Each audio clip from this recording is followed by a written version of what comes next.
Essa mensagem é para completar o telefonema que lhe dei ontem pelo seu aniversário. É o meu presente em forma de conto literário, inspirado na nossa relação. Porque eu lhe chamo de Mãe Lissu. Sempre gostei de escrever poesia, mas desde que comecei a ler os contos de Clarice Lispector, fiquei tentado a escrever meus contos, também inspirado em contos chineses e japoneses que já li há muito tempo. Tudo isso se juntou com o mundo distópico que estamos vivendo, que é ao mesmo tempo inspiração e terapia para sobreviver à ameaça depressiva que nos rodeia. Quero dizer a todos que esse conto, Assim Nasceram, do Zinha e Mãe Lissu, é o quinto de uma série que começa no primeiro conto de um projeto literário, Contos Fantásticos Teletransculturais. Por meio deles eu consigo viajar no tempo para tentar entender essas coisas dos nossos dias, das redes sociais, das tecnologias disruptivas que confundem os mundos reais e imaginários, as verdades e pós-verdades, a história do tempo presente e o pós-modernismo. Estou fazendo graduação em História na UFBA. O que tudo isso tem a ver com o aniversário de minha mãe Lissu? Não consigo me desvencilhar das coisas dos nossos dias, e por isso o que escrevo é também um convite à reflexão sobre o que verdadeiramente somos nesse mundo. Ainda ontem assisti uma live do pastor Henrique falando sobre o cristianismo. O Cristo está ali na parede. Não sou homem de muita fé, mas sou cada vez mais um homem em busca de fé e esperança no humanismo e na humanidade. E por tudo que ele falou, a resposta está no amor. Cristo foi, acima de tudo, amor. Então, minha mãe Lissu, essa singela lembrança é um convite à reflexão sobre todas as conexões no tempo.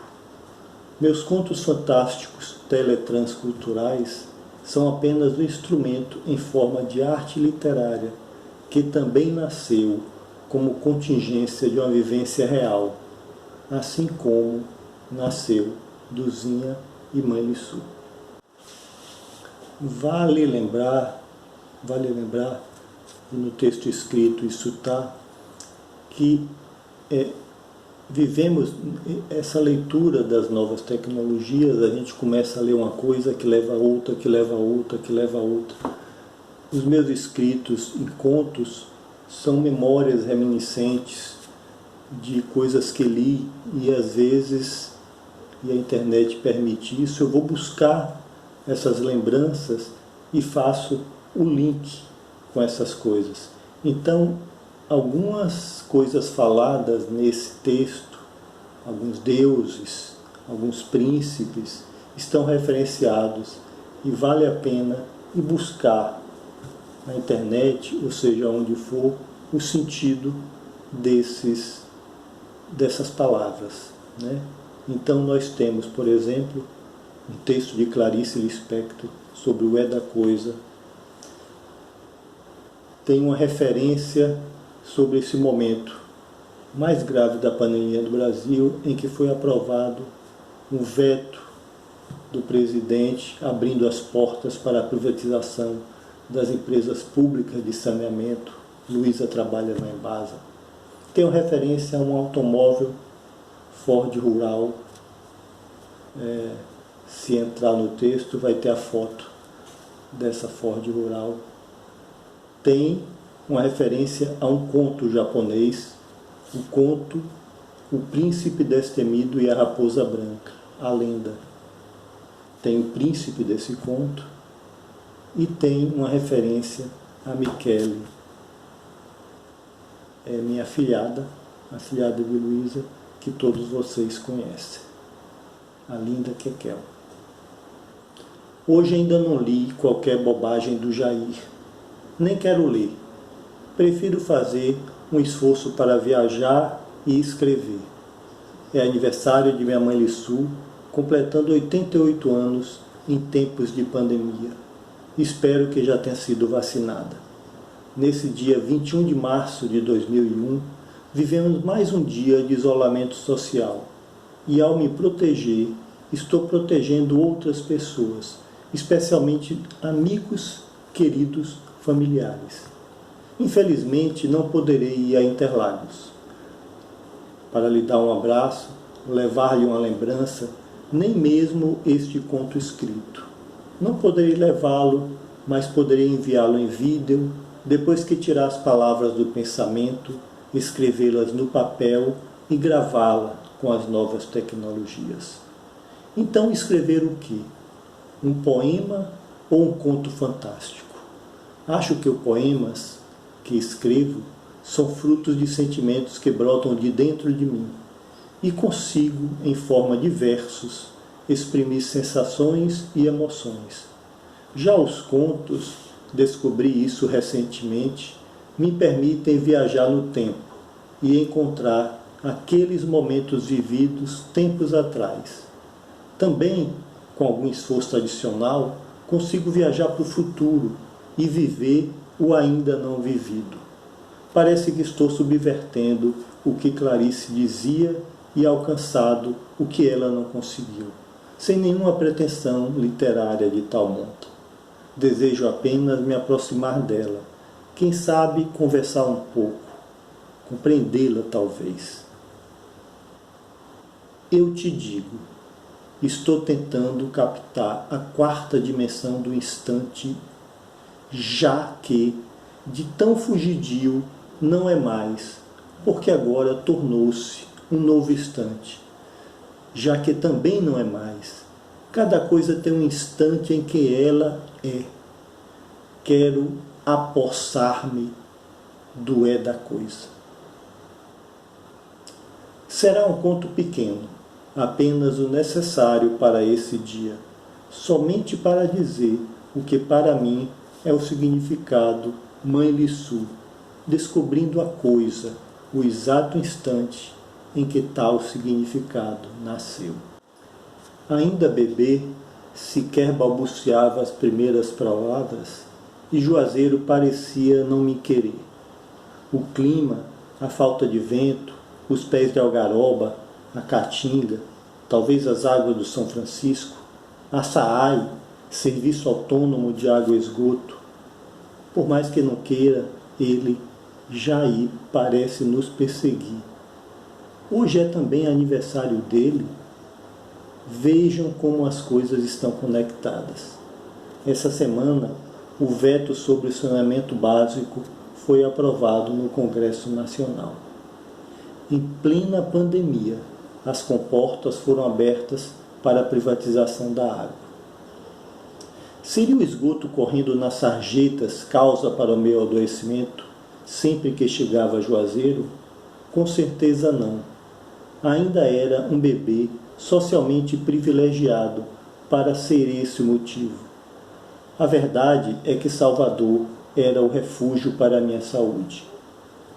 Filho caçula de uma renca de 5 filhos que minha mãe pariu, não minha mãe Lissu, mas minha mãe Adail, antes mesmo de nascer, já dei trabalho com a gravidez de alto risco por complicações renais. Como se tinham filhos naquela época, assim mesmo em escadinha. No caso dela, revezando os sexos. Menina, menino. Menina, menino. Pela ordem sequencial, era para ter nascido menina, mas vim menino. Minha mãe é quem conta essa história. Naqueles tempos, não se tinha ultrassom antecipando e filmando o sexo da prole ainda no ventre da mãe. Recorrentemente adoecia em Juazeiro e só melhorava quando vinha para Salvador. Dona Dail ficava se deslocando os cerca de 500 quilômetros entre Juazeiro e Salvador para cuidar do caçula, que enfermava ao respirar o ar do sertão. Enfraquecia cada vez mais quando retornava ao semiárido do norte da Bahia. A opção seria ficar na casa dos meus avós paternos em Salvador, no subúrbio de Piripiri, e ser cuidado por uma tia solteira que morava com seus pais. Alternativa quase natural. Entretanto, qual mãe aceitaria facilmente deixar seu filho caçula para cuidar dos outros 4? Desde sempre, Alice Oliva. É esse mesmo o nome dela? Sempre foi para mim Lissu, mãe Lissu. Muito cedo brotou, como flores na cerejeira, um carinho especial comigo, mesmo entre tantos sobrinhos. Meus primos que me perdoem, mas fui sempre o seu preferido. Ainda acredito ser, e desejo continuar sendo, mesmo que o mundo da sobrevivência, competitividade e individualidades vá nos afastando dos laços familiares. Podem acreditar, com a ajuda dos contos, não os de fada, mas os contos chineses, e nesse caso específico de um certo conto japonês, O Príncipe Destemido e a Raposa Branca, consigo viajar no tempo. Posso ver aquela tia carinhosa me carregando nos braços. Era sempre a primeira a socorrer minha mãe Adail, todas as vezes que essa chegava exausta de tantas horas de viagem, carregando-me febril nos braços. Imagino e também consigo ver o quanto ela sofreu quando teve que deixar o filho caçula para poder voltar a Juazeiro e cuidar dos outros 4. Lembro-me especialmente daquele dia em que ela conversou com meu tio Iulo, médico e irmão de meu pai, Alípio. Por favor, Iulo, o que eu preciso fazer para salvar esse menino? Estive com o Dr. Filgueiras e ele praticamente o desenganou. Toma tantos remédios e não segura nenhum alimento. Está cada vez mais magro e franzino. Falta-lhe brilho nesses lindos olhos azuis. Como eu queria ter leite para poder dar e mamar. Por favor, Iulo, socorra-me. Estou vendo a hora desse menino morrer. Calma, Adail. Você também precisa se recuperar. Ontem você teve febre e queda de pressão. Está esgotada cuidando dele nesse vai e vem, Juazeiro, Salvador, Juazeiro.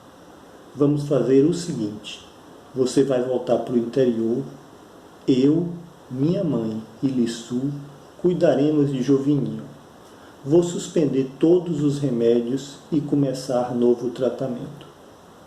Como posso viajar para Juazeiro e deixar meu caçulinha aqui? Lissu cuida dele como a um filho. Confie nela e em nós. Era final de tarde. Iulo achava ter convencido Adail a deixar sua cria mais frágil e voltar a Juazeiro na manhã seguinte. Iria de carona com um amigo da família a viajar sozinho numa Ford rural. Durante a noite, minha mãe não conseguia dormir de preocupação, mas naquele determinado instante da coisa, num sono profundo e perfumado de jasmim, ela se viu no templo do deus Inari, com o príncipe Jashima, lhe sussurrando ao ouvido, voz leve e suave. Ele tinha ao colo uma lindíssima raposa de rabo branco, comprido como os cabelos de certa deusa da beleza chamada Michele, que habita palácios de beleza exterior e interior. Você aceitaria dividir seu amor de mãe com sua cunhada, que jamais terá um filho natural? Você já reparou como ela ama profundamente seu filho Jovino? O sono era muito profundo e Adail tentava desesperadamente acordar, pois era como se estivesse presenciando a morte do seu caçula. Suava angustiadamente na cama, mas não conseguia despertar. Então a brisa do santuário de Inari trouxe-lhe frescor e paz para acalmar seu coração, enquanto Jashima continuava lhe sussurrando. Não se preocupe, estaremos cuidando dele. Volte para Juazeiro. Seus outros 4 filhos também estão sentindo sua falta. Divida com Lissu seu infindo amor pelo caçula. O sentimento não ficará menor por isso. Será tão maior quanto o tempo que ainda viverás. E Jovino não terá mais uma só, mas 2 mães. Naquela manhã, Adail acordou serena e segura do seu infinito amor pelo pequeno caçulinha, leve como a brisa. Carregou-lhe nos braços, beijando a testa ainda meio febril do bebê, porém não teve medo. Confiava muito no sonho que teve, mas sobretudo na ciência do cunhado e médico Iulo. Bons tempos de crença na ciência. Com fé e esperança nos cuidados de Lissu, entregou-lhe Jovino nos braços da cunhada e lembrou-se do que Jachina havia lhe dito. Lissu, cuide dele como a um filho. O rosto de Lissu iluminou-se de felicidade e assim ela o fez. Alguns anos depois, Juazeiro não mais lhe faria mal algum. O Rio São Francisco se tornaria parceiro de estripulias da infância, em banhos de rio com o irmão e amigos escondidos das inocentes mães. Os pés de algaroba com fedorentos percevejos, a caatinga, o calor juazeirense e os banhos de chuva de bica, nas tempestades de trovões e relâmpagos, fizeram parte de sua infância feliz. E a profecia do poderoso Deus Inari se cumpriu, quando Jovino, já esperto e falante, mas ainda com jeito peculiar que as crianças têm de trocar letras nas palavras faladas, respondia da seguinte forma quando lhe perguntavam quantas mães ele tinha. 2 mães. A língua meio presa, ou talvez mesmo o jeito de falar, respondia duza em vez de 2. Assim nasceu o seu apelido, Duzinha para a família. Assim, a tia Lissu, de tantos sobrinhos, também se tornou mãe de um deles, mãe Lissu, no exato momento da coisa. Te amo, minha mãe Lissu. Te amo muito e sinto muitas saudades. Quando essa pandemia passar, como lhe disse ontem ao telefone, irei aí lhe dar um beijo, um abraço, uma pequena lembrança e levar esse escrito no papel. Beber de mim, beber. Se viajo no tempo, em fantásticos contos, encontro cantos, descubro encantos encobertos, histórias do passado já passadas, do futuro que passou. Em versos, viajo para dentro, cores psicodélicas, mundo distópico, emoções e sentimentos, como Manuel. Bebo na fonte, tudo me é falso se eu não invento. A arte é mágica, o poema único. Nasceste, bem sabe, dias antes, quem sabes depois. Nesse dia, quem nascia era Geno, era Cida, não poesia. Em verdade vos digo, você renasceu, eu também renasci. Quando me teves, me carregaste nos braços, ao pedido da mãe, cuidaste de mim, e como ela, beber na fonte. Beber.